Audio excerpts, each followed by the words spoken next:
the choice, which leads to the next part of the bill. For us, the resolution talks about choice for a couple of reasons. Because once you know the price, where do we go? And so we're calling on New York State to introduce its own dispensary for drug prices. There are a couple of reasons for that. Number one, the ACA, to my surprise, does not address the issue of drug pricing, but it allows to have pilot programs, evidence-based programs, and this is the area we want to pursue.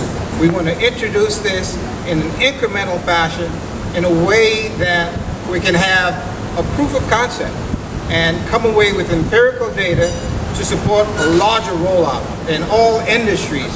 Whenever you introduce competition and choice, you lower prices, and this industry will be no exception. Thank you. None of this.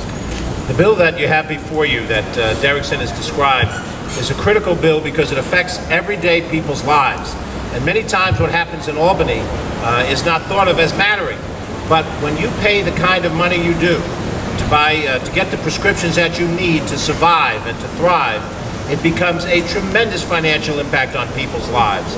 And people everywhere in this community and all across this state are relying on these drugs, and they're in a position where they don't have the leverage necessary to negotiate on their own best behalf. If you think of going to buy something and you compare shopping, you look at a dress costs so much in one place and something else at another, you have leverage to buy which one you think is the better value. But what this bill that Derrickson Lawrence is talking about, it is designed to give you that leverage and power as a consumer of pharmaceuticals, of leverage you do not have now. And let me make one other final comment before my colleagues speak. Many times, the individual feels that they have no chance of having an input in government. It's a rigged deal. It's all done on their own.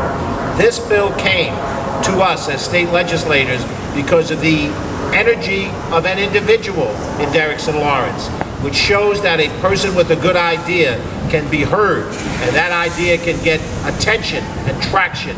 And that is precisely what those of us who are in the state legislature intend to do, to give this bill attention and traction, because one man decided this was important enough to put it on the agenda for the state of New York.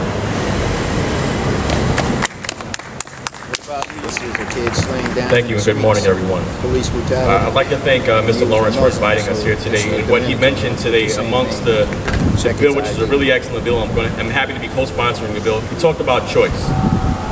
My colleague in the Senate, George Latimer, talked about choice too, and it's about giving people the choice to buy prescription drugs where they want to. But let's think about choices that seniors and other people are making. They're making the choice right now to eat or take prescription drugs which are vital to their health. They're making that choice. They shouldn't have to make that choice. They're making a choice that they're going to forego possibly some of their rent money to buy things that are going to keep them alive. Choice. That's another choice they should not have to make. So with this bill that Senator Latimer and my colleague in the Assembly, Assemblyman Pretlow, put forth, this is common sense legislation.